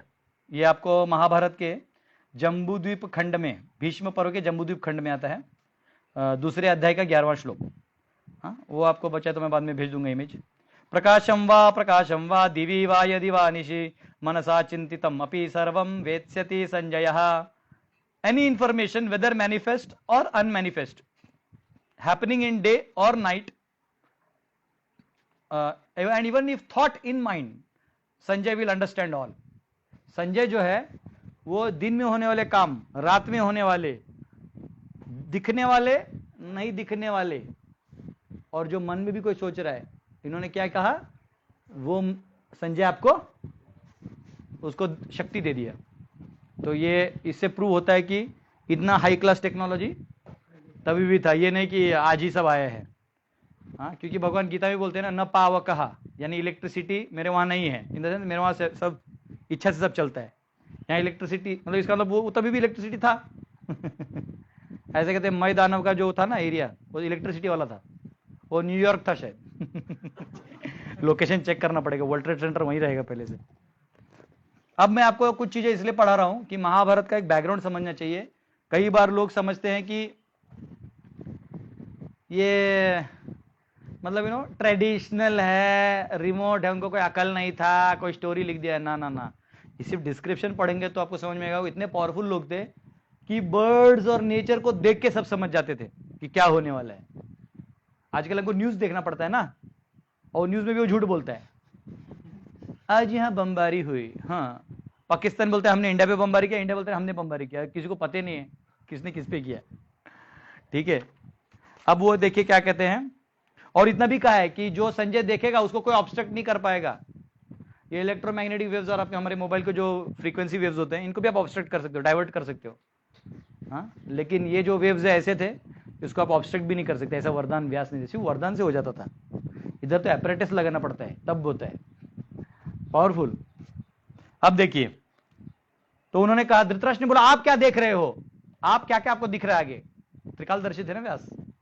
तो मैंने पॉइंट्स लिखे हैं, एक ही उसमें से कम 24 चैप्टर वो नरेट करते हैं। मैं सिर्फ आपको एक चैप्टर का कुछ पॉइंट्स बता रहा हूं क्योंकि उतना समय नहीं है। और महाभारत में हमारे जो राधा मोहन प्रभु आप सबको महाभारत पढ़ाएंगे लेवल 2 में, उसमें सब डिटेल में आपको पढ़ाया जाएगा। लेकिन ये अभी हमारे कंटेक्स्ट के काम का, इसलिए बताता हूं। तो व्यास जी कहते हैं कि बहुत उधर हत्याएं होंगी और बहुत सारा लॉस होगा, और सारे जो पक्षियां हैं वो पेड़ पे बैठे हुए हैं ये इंतजार करके कि यहाँ युद्ध होगा और सब मरेंगे, हम यहाँ सब खाएंगे, हमारा भोजन है, यहाँ पे फीस्ट है। सोचो, पहले से आके बैठे पक्षी है, सोचो उनको कैसे पता, उनको कौन सा व्हाट्सएप मैसेज गया होगा, हाँ, कि आज यहाँ होने वाला है, उनको पता हो गया, अपने आप पता चल गया। हाँ, कंक जो है, कंक नाम का एक पक्षी होता है, अगर वो किसी आदमियों के बीच से दक्षिण की तरफ चला जाए तो समझ लो वो सब मरने वाले हैं। तो बोले कंक पक्षी वहां से दक्षिण की तरफ जा रहा है। हाँ, सूर्य है वो सूर्योदय और सूर्यास्त दोनों समय सूर्य को आगे पीछे कबंधों ने घेर रखा है। कबंध यानी हेडलेस क्रिएचर्स होते हैं, जो भूत पिशाच टाइप होते हैं, वो उन्होंने घेर रखा है। मतलब वहां चिल्ला हो रहा है, जो मरने वाले लोगों की आत्मा होगी। हाँ, और शाम के समय सूर्य को व्हाइट, ब्लैक और रेड कवरिंग है, और दिन के दहाड़े में लाइटनिंग हो रहा है, बिना क्लाउड्स का, बिना बादल के बिजलियां कड़क रही हैं। Day and night appear same, दिन और रात एक जैसे हो गए, क्योंकि पूरा जो तारा पूरा मंडल है वो इफल्जेंट हो चुका है, तो रात वो पता ही नहीं चल रहा है, ऐसा हो गया। मतलब वो देख रहे हैं क्या हो रहा है आगे का, समझ रहे हो। Even bright moon in purnima is not able to be seen. जो कार्तिक का पूर्णिमा का चंद्र होता है ना पूरा, वो भी नहीं दिखाई दे रहा है। हाँ? This indicates dead bodies of warriors. इसका मतलब होता है कि वहां पे बहुत सारे मृतकों का शरीर, वो जो क्षत्रिय उनका शरीर गिरा हुआ है। अच्छा, इसमें मैंने लिखा नहीं, लेकिन आपको बता दूं कि उन्होंने कहा, उसमें वर्णन आता है कि लड़ने के लिए पूरे जम्बूद्वीप से लोग आए। हमको हमको अभी तक क्या लगता था कि हमारे भारत से युद्ध है ना, ना ना ना, ये जम्बू द्वीप है, ये मेरू है और उसके आगे इधर इलाव्रत है ना, ऐसा इलाव्रत छोड़ दो, ये बाकी जितने वर्ष है ना इधर, ये इतने, और हमारा अर्थ इसमें भी 9th में इधर छोटा है, इधर युद्ध नहीं हुआ, ये पूरे जम्बू द्वीप के कार्टून आए थे जब यहाँ पे। अरे जम्बू द्वीप से लोग आए थे यार, मजे ले रहे, हाँ, लड़ने के लिए। तो सोचो क्या वो सीन होगा। फिर वो कह रहे हैं कि अंतरिक्ष में, यानी हवा के ऊपर अंतरिक्ष होता है, तो वहां पे जो सुअर हैं और टाइग्रेस है वो चिल्ला रहे हैं, आवाज कर रहे हैं, इसका मतलब कुछ इनऑस्पिशियस, बहुत बड़ा इनऑस्पिशियस होने वाला है। हाँ? जो देवी देवताओं की मूर्तियां हैं वो हिल रही हैं, आंखों से आंसू आ रहा है, खून निकल रहा है, खून की उल्टियां कर रहे हैं देवताओं की मूर्तियां। अब कई लोग कहते हैं कि मूर्ति पूजा, एक समाज वाले कहते हैं कि मूर्ति पूजा कलयुग में लोगों ने चालू कर दी। ये देखो इधर, ये द्वापर युग की बात हो रही है, और रंगनाथ जी का विग्रह सतयुग से है, भगवान राम जी के टाइम से। भ्रांत धारणा 2 मिनट में हट जाती हैं। हाँ? और जो पंछियां हैं, बर्ड्स, दे आर मेकिंग घासली साउंड्स, बहुत भयंकर भयंकर आवाज कर रहे हैं। ग्रास हॉपर, टिड्डी पूरा कुरुक्षेत्र में पड़ा हुआ है। टिड्डी कब आता है? वो सब खाने के लिए आता है, जिसको ग्रास हॉपर कहते हैं इंग्लिश में, grass hopper. In all directions, एक नहीं है, मिलियंस हैं, खरबों अरबों खरबों हैं, आप गिन नहीं सकते इतने हैं। फिर वो कह रहे हैं जो बादल हैं आए हुए, वो बारिश नहीं गिरा रहे, वो धूल गिरा रहे हैं, क्योंकि धूल उड़ाए ना, वो धूल गिरा रहे हैं और मांस गिरा रहे, प्राणियों का मरा हुआ मांस होता है ना, वो गिरा रहे। और अभी नक्षत्रों का भी ज्ञान है। तब भी ऐसा नहीं होता था कि it was in 18th of June May 2021, ऐसा नहीं था। वो नक्षत्र से बात करते थे। तो कब महाभारत चालू हुआ सुनिए। अरुंधति जो है वो पवित्रता का लक्षण है, तो अरुंधति नक्षत्र जो है वशिष्ठ को पार करेगी, और ये जो है युद्ध का लक्षण होता है। जब भी अरुंधति वशिष्ठ को पार करती है वहां युद्ध होता है। शनि जो है वो रोहिणी को तकलीफ दे रहा है। शनि तो वैसे ही सबको तकलीफ देता है, लेकिन जब रोहिणी को तकलीफ देता है तो प्रॉब्लम हो जाता है। और चंद्रमा जो है दिखाई नहीं दे रहा है, मतलब वो अमावस्या का समय है।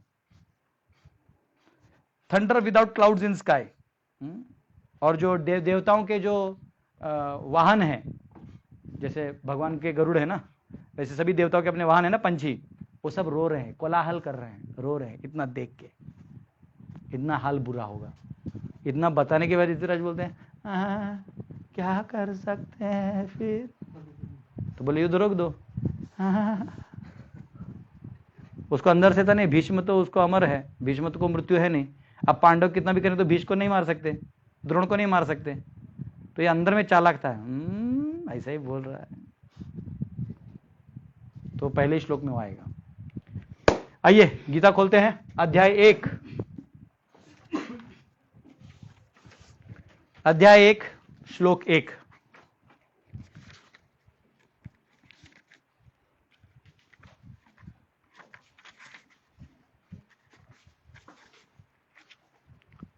मैं यहां से बोलूंगा, जो भी ऑनलाइन सुन रहे हैं आप कृपया करके वहां से बोल सकते हैं, और जो आप मेरे सामने बैठे हैं आप मेरे साथ बोल सकते हैं, ठीक है। जो श्लोक है और ट्रांसलेशन, फिर उसका कमेंट्री जो होगा हम लोग देखेंगे, ठीक है। धृतराष्ट्रवाच धर्मक्षेत्रे कुरुक्षेत्रे समवेतायुयुत्सवः मामकः पांडवश्चैव किम अकुर्वत संजय। धृतराष्ट्र ने कहा, हे संजय, धर्मभूमि कुरुक्षेत्र में युद्ध की इच्छा से एकत्र हुए मेरे तथा पांडु के पुत्रों ने क्या किया। तो यहां देखिए, धृतराष्ट्र को अभी संजय 10वें दिन जाके जब वापिस है तो पूछ रहे क्या क्या हुआ वहां पे। तो संजय ने बताना तो अगले श्लोक से चालू करेंगे, लेकिन धृतराष्ट्र का यहां पे क्या दिख रहा है? डर दिख रहा है। डर क्या चीज का? तो युद्ध धर्म क्षेत्र में है। ये बात कौन बोल रहा है? खुद कौन बोल रहे हैं? वो खुद जानते हैं ये कौन सा क्षेत्र है। तो धर्म में विजय किसकी होती है? अब दुर्योधन खुद जानता था कि मैं धर्म के साइड से, पांडु को खुद वो बैठा था कैसे तैसे राजा बन के, अंधा राजा नहीं हो सकता। लेकिन अब जब तक कोई राजा डिक्लेयर नहीं होता तब तक वो गद्दी पे बैठा हुआ था, प्रॉक्सी। कभी भी ना प्रॉक्सी आदमी को नहीं देने का। चाणक्य पंडित कहते हैं never give your possession to others, once given don't expect it back. अपने किसी भी चीज को किसी और को मत दो, एक बार दे दिया तो पुनः वापस आएगा, इसकी अपेक्षा। कभी हम बोलते हैं अरे ये लेके जाओ, कभी किसी को उधार दे देते हैं, अरे ले लो 10,000 रुपए, उसे वसूल करने में आपको 12,000 लग जाता है। मतलब ये मेरे लिए भी ट्रू है, जिन्होंने मुझे उधारी दिया उनका भी यही हाल हुआ। लेकिन इतना तो मैं ईमानदार हूं कि कुछ दिनों बाद दे देता हूं। जैसे हमारे कंस्ट्रक्शन वर्कर्स होते हैं, वो आते हैं, बोला दे मिलेगा मिलेगा, आएगा, आपका भी दिन आएगा।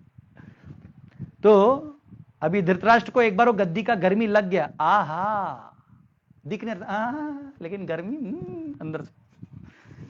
उसके लिए उसने अपने बेटे तक को आगे बढ़ा दिया, जाओ तुम लड़ो, वीर तुम बढ़े चलो, मैं तब तक गद्दी का आराम लेता हूं।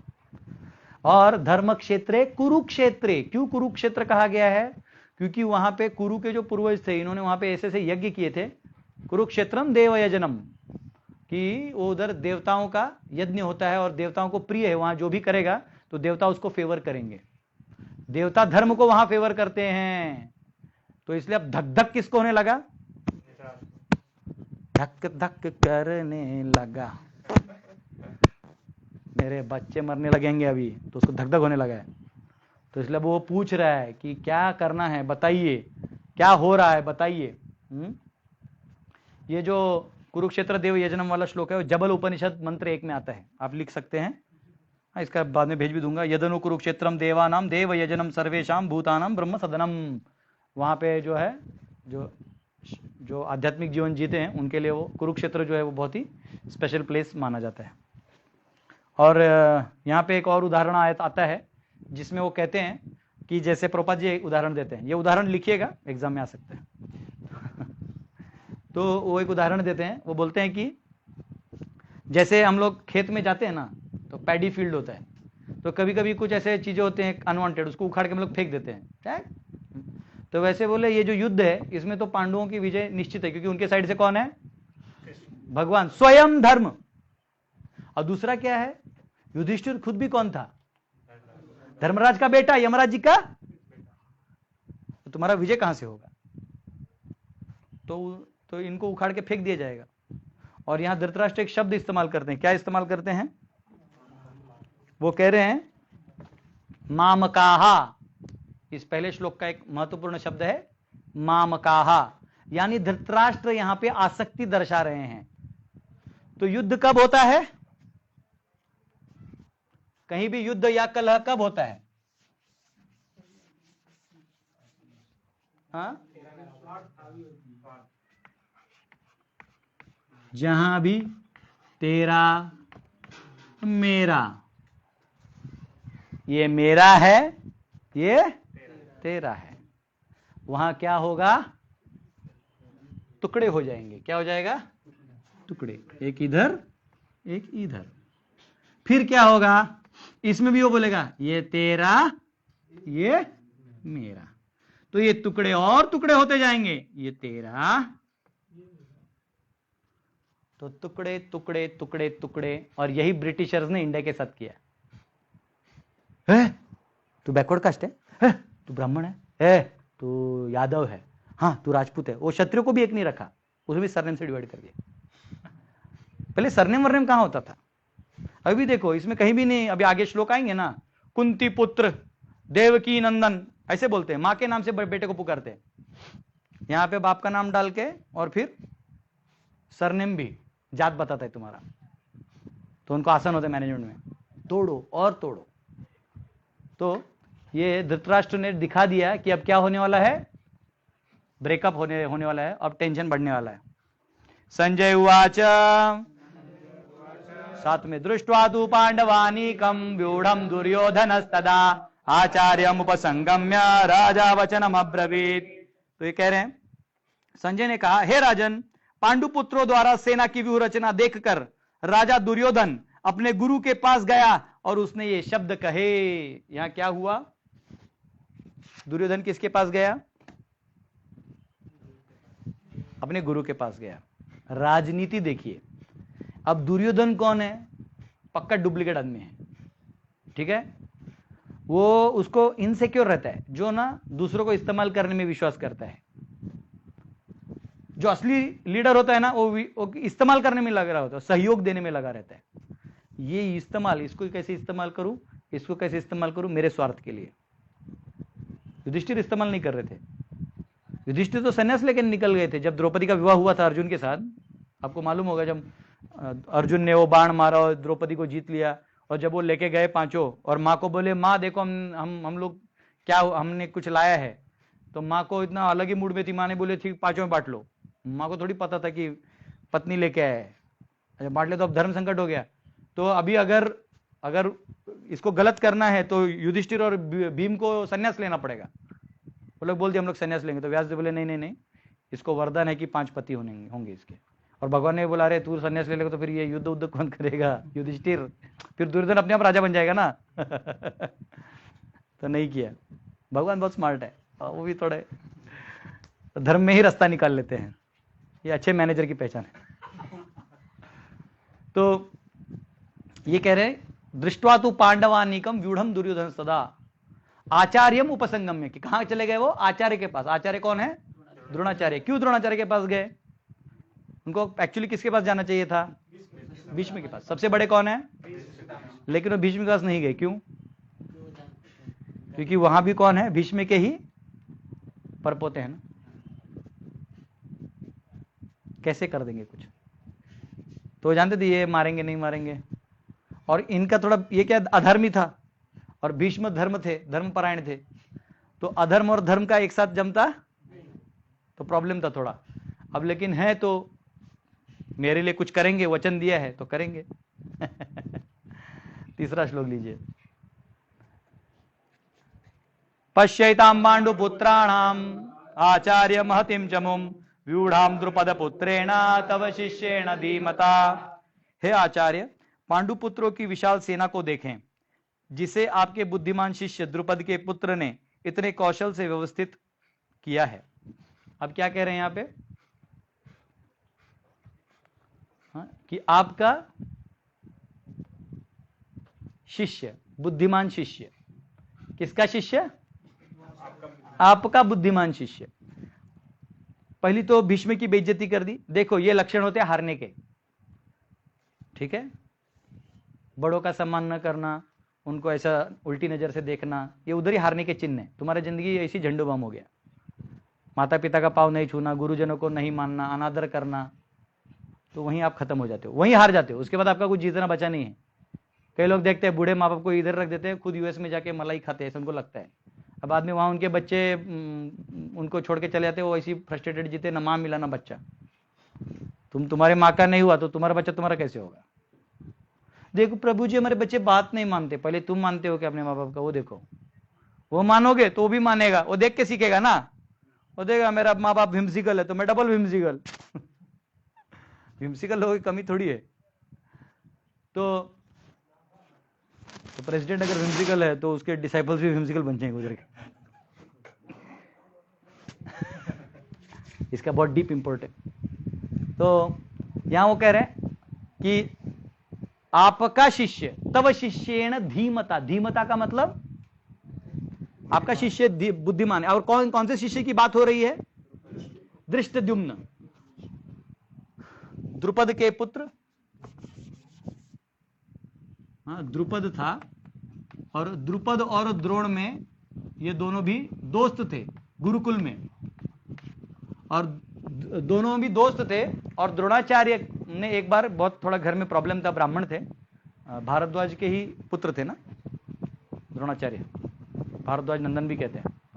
तो द्रोणाचार्य जो थे उनका ऐसा सिचुएशन था। देखो ब्राह्मण को पैसा नहीं रखते, ब्राह्मण भगवान पूरा विश्वास होता है।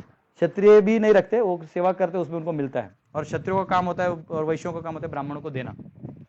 तो अब द्रोणाचार्य जो थे, इनके पास अपने बच्चों को खाने पिलाने के लिए भी कुछ नहीं था। आटे को घोल के, लाइक सेरेलैक पिलाते ना, तो ये आटा घोल के अपने बच्चों को पिलाता, अश्वत्थामा को। तो समझ रहे हैं आप। तो ऐसा नहीं कि हम ही लोग कुटीर में रह रहे हैं, बहुत सारे कैरेक्टर्स कुटीर में रहते थे, ठीक है। तो उन्होंने आटा घोल के पिलाते थे, इतना गरीबी था। इतना गरीबी नहीं बोल सकते, उनको उससे फर्क नहीं गिरता है, इतना बेसिकली वो सिंपल रहते थे। तो एक बार उनको लगा कि कुछ ले लेना चाहिए, कुछ मेरे को गुरुकुल खोलना है, कुछ जमीन मिल जाए, कुछ दान मिल जाए।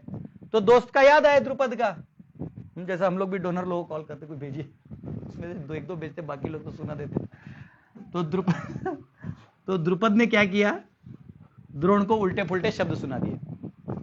हाँ, तुम्हारे से ब्राह्मण आ जाते हैं भीख मांगने, ये वो फलाना ढिमका, सब नॉर्मल घमंडी टाइप सुना दिया।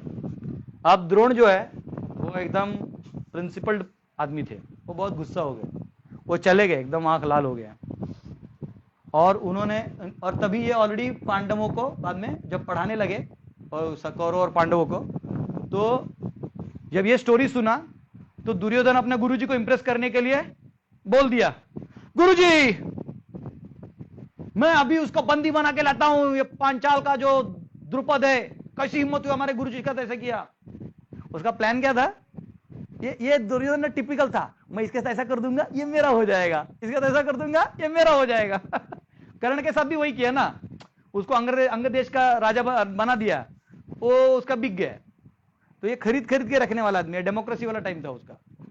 मेरे पास रखो, इसको भी खरीद लो, इसको भी खरीद लो, सब मेरे हैं।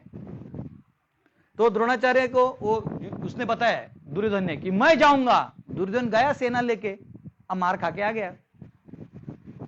आ गया। जब बंदी बन गया तो आए, बीच में छोड़ा दिए, बोले जान दे। होता है कभी कभी हमारे गुरुकुल के बच्चे एक्सटेसी में चले जाते, कुछ सीख जाते हैं, अब कुछ तो गड़बड़ करके आ जाते हैं, कुछ तो ऐसा गड़बड़ करके आएंगे, फिर हमको ही जाना पड़ता है, नहीं गलती है, बच्चा है, अरे संभालिए आपके बच्चे को, है ना। वैसा जैसे घर में भी माँ बाप के बच्चे होते हैं ना, किसी और का आंटी का खिड़की फोड़ के आ जाते, आपका बेटा, हाँ ठीक है हम फाइन भरते हैं, लेकिन छोड़ दीजिए, बच्चा है। तो दुर्योधन वापिस आया, अर्जुन बोला गुरुदेव ये आपकी इच्छा है, आपकी इच्छा के लिए करूंगा। गया, द्रुपद को बंदी बना के लेके आ गया, इतना पावरफुल था अर्जुन।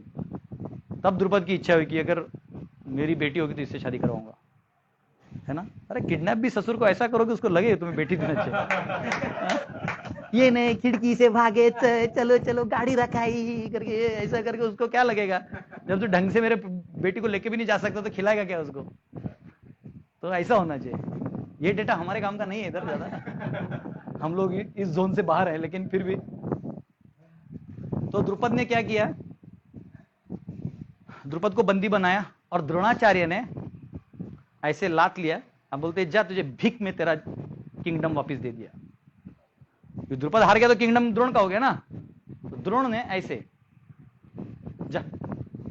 अब देखो, पहले इसने दान नहीं देके अपशब्द बोल के इसको गर्म कर दिया, अब द्रोण ने लात मार के, ये एंगर मैनेजमेंट है। वो गरम आलू किसी ना किसी के हाथ में होगा। आपने किसी को उल्टा बोल दिया, वो गरम होकर नीचे वाले को बोलेगा। हमने गौशाला बोले काम नहीं कर रहा, तो मशीन जोर जोर से चला, फिर मोटर खराब होगा तो मोटर वाला चिल्लाएगा। वो लास्ट में जिसने पहला डाटा था उसके पास जाके पैसा मांगे, उधर 2000 का कैसे लॉस हो गया, ओ मैंने यहाँ डाटा, वो जला, वो उधर हुआ, इधर आया। इसलिए कभी भी मैनेजमेंट ध्यान से करने का, कृपा करके धीरे चलाइए, ऐसा बोलता। ये सीखने वाला चीज है। तो द्रोणाचार्य जो है वो इधर ये गर्म हो गए। अब द्रुपद ने कर दिया यज्ञ, क्या कर दिया, यज्ञ कर दिया। और इस यज्ञ में से दो निकले, कौन निकले, धृष्टद्युम्न और द्युम्न, और द्रौपदी। तो द्रौपदी जो थी ये अग्नि से निकले दोनों। तो धृष्टद्युम्न ने ये यज्ञ ही किया था कि मुझे ऐसा बेटा दीजिए जो द्रोण की मृत्यु का कारण बने। अब मुझे बताओ, द्रोणाचार्य जानते थे कि नहीं जानते थे कि ये मेरे मौत का कारण है? लेकिन जब गुरुकुल में प्रशिक्षण देने की बात आई तो द्रुपद ने इसको इसी के यहां भेजा, जाइए और सीखिए। अब द्रोणाचार्य ने क्या किया, अगर वो नॉर्मल डॉन बॉस्को स्कूल के होते प्रिंसिपल तो बोलते गेट आउट, लेकिन गुरुकुल वाले थे, आध्यात्मिक दर्शन वाले थे, शास्त्र दर्शन अच्छे से था उनको, बोलते ये मृत्यु तो मुझे आना ही है, निमित्त तो किसी को बनना ही है, पर ये मेरा धर्म है कि एक क्षत्रिय को ये ज्ञान सिखाना। उन्होंने सारा ज्ञान इसको दे दिया।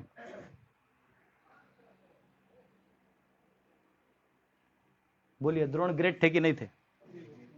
लेकिन लोग द्रोण पे इल्जाम लगाते हैं एकलव्य का उंगली कटवाया।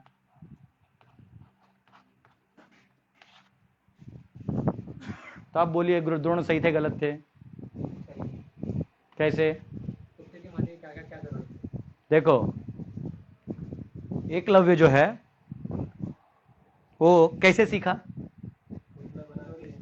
चोरी से सीखा। Point number 1। गुरु ने, जब तुम गुरु के पास गए, गुरु बोले मत सीखो, तो गुरु जरूर तुम में कुछ देख के नहीं बोले होंगे। चलो, तुम में कला हो सकता है पर समाज में वो कहीं घातक हो सकता है, इसलिए रोका होगा। तो तुम्हें गुरु पे विश्वास ही नहीं था। अगर तुम इन्हें गुरु मानते हो और बोलते नहीं बेटा ये मत सीखो, और उनका कोई और सेवा कर देते, तो बाद में सिखा भी देते और तुम्हें वो जो तुम्हें कमियां थी वो भी निकाल देते। लेकिन जब नहीं बोला था तब सीखने का जरूरत नहीं था। तो पहला ही एकलव्य ने द्रोह कर दिया, गुरु द्रोह कर दिया, खत्म, उधर ही खेल खत्म। अच्छा, इसका परिणाम क्या हुआ?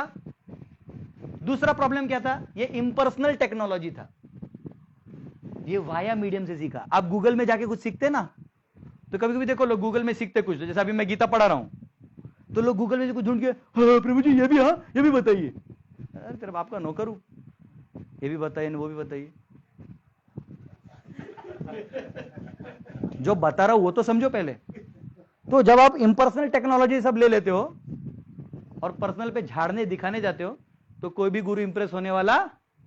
ये तो नसीब थे कि द्रोणाचार्य बहुत डिसेंट आदमी थे, मैं तो ठोक देता। दूसरा पॉइंट क्या था? ये इम्पर्सनल मेथोडोलॉजी यूज किया। तीसरा, इसका परिणाम क्या है? ऐसे चीज का आप दुरुपयोग ही करोगे। आपका वो गुण द्रोणाचार्य ने देख लिया था कि आपके अंदर मेंटालिटी क्षत्रिय वाली नहीं है। भले ही कला क्षत्रिय की आ सकती है आप में प्रैक्टिस से, लेकिन आप क्षत्रिय अंदर से नहीं हो। क्षत्रिय जो न्याय के लिए लड़ता है, आप मजे के लिए लड़ रहे थे। आपने कला दिखाया और किसको मारा आपने?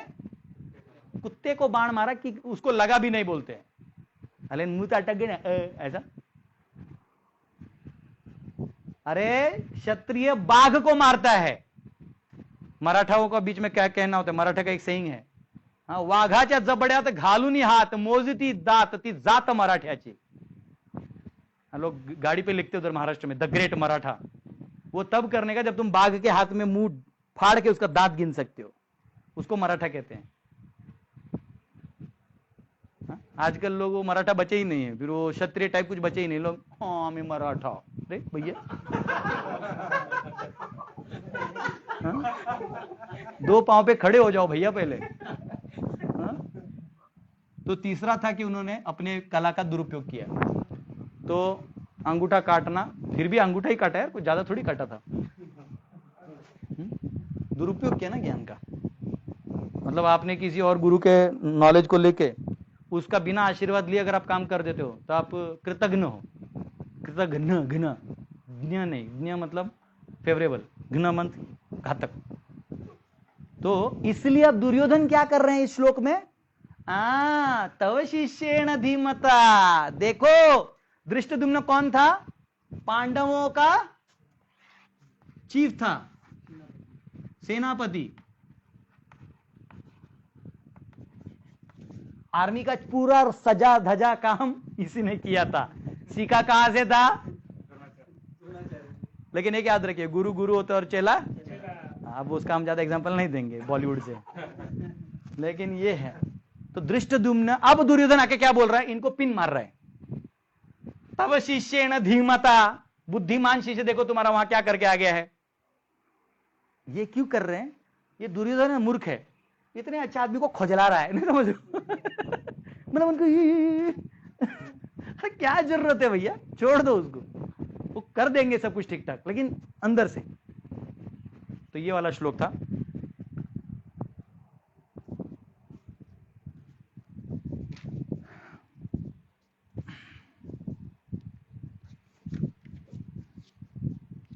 अत्र शूरा महेश्वासा भीमार्जुन समायुधि युयुधानो विराटश्च द्रुपदश्च महारथा। इस सेना में भीम तथा अर्जुन के समान युद्ध करने वाले अनेक वीर धनुर्धर हैं, यथा महारथी युयुधान, विराट तथा द्रुपद। मैं थोड़ा उसको बाद में पढ़ूंगा, अभी जस्ट मैं आपको श्लोक 6 तक पढ़ के निकालना है। दृष्ट केतुश्च कीतान काशीराजश्च वीर्यवान पुरुजित कुंती भोजश्च शैब्यश्च नरपुंगवः युधामन्युश्च विक्रांत उत्तमौजाश्च वीर्यवान सौभद्रो द्रौपदेयाश्च सर्व एव महारथा।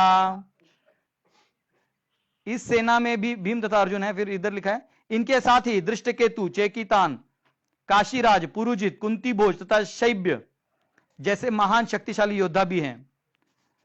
पराक्रमी युधामन्यु, अत्यंत शक्तिशाली उत्तमौज, सुभद्रा का पुत्र तथा द्रौपदी के पुत्र, ये सभी महारथी हैं। तो अभी यहां पे अर्जुन जो है, दुर्योधन जो है वो पांडवों की सेना को गिना रहा है। अब आपको एक बहुत अच्छा ऑब्जर्वेशन बताता हूं। इसने टोटल मिला के 14, 5, 19 लोगों के नाम ले लिए हैं। कौन कौन है ये देखिए।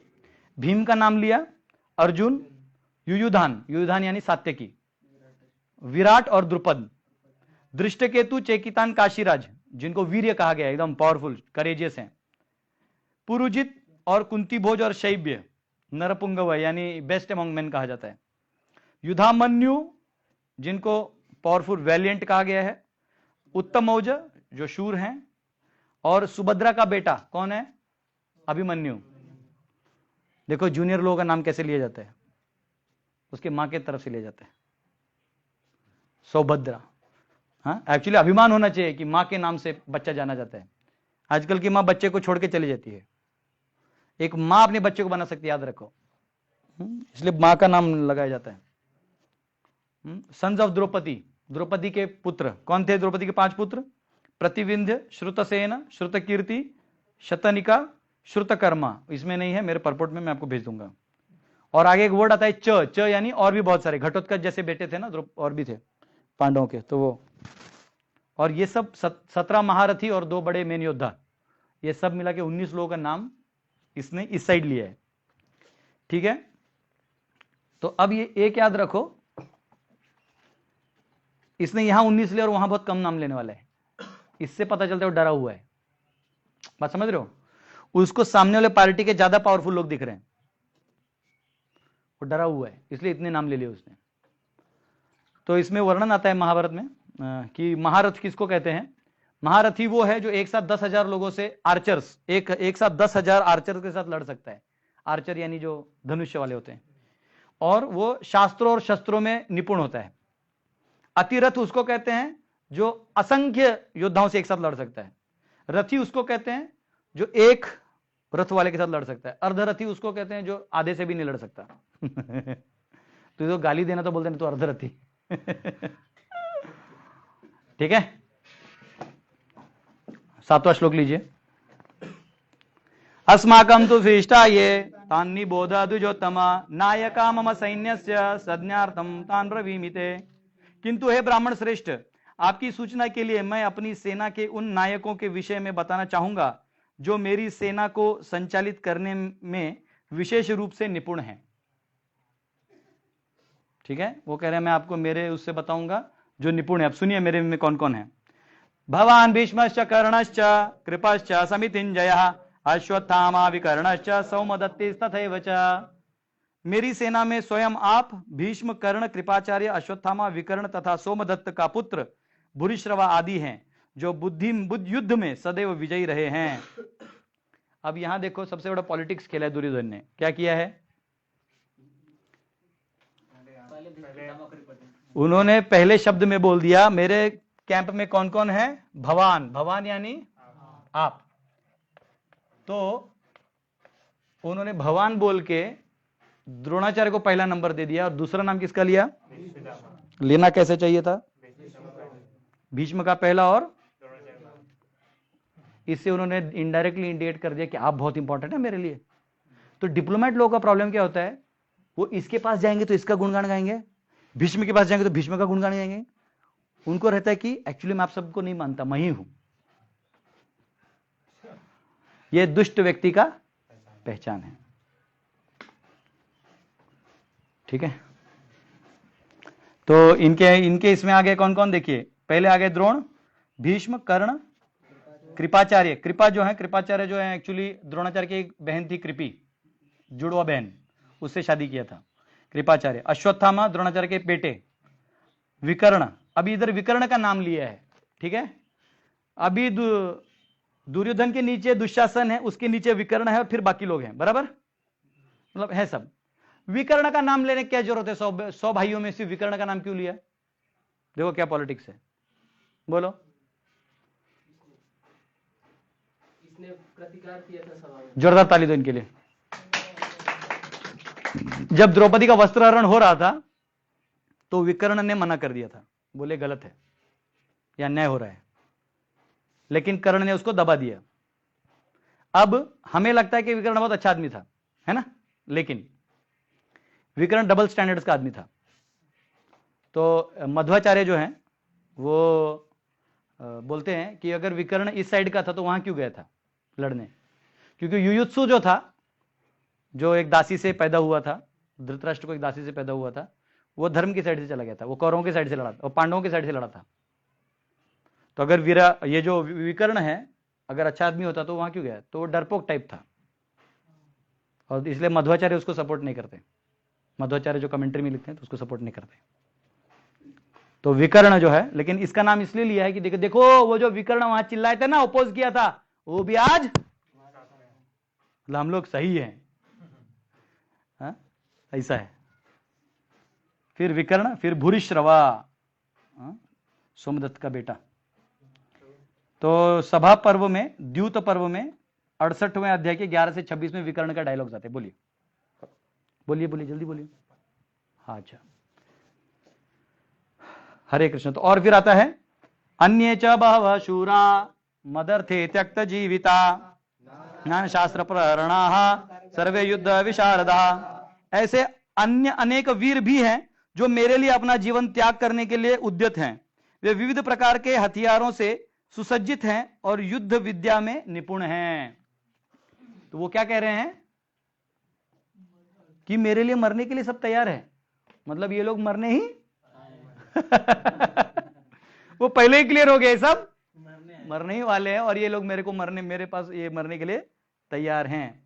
तो अन्ये च का मतलब है और भी बहुत सारे योद्धा हैं, तो जिसका नाम यहां पे लिखा हुआ है, मतलब एक कमेंट्री में आता है, जयद्रथ, कृतवर्मा, शाल्य, इन लोगों का नाम आता है। तो कह रहे हैं कि ये भी जो है मेरे लिए मरने वाले हैं। तो आज हमने श्लोक नंबर 9 तक कर लिया, 9 तक कर लिया है।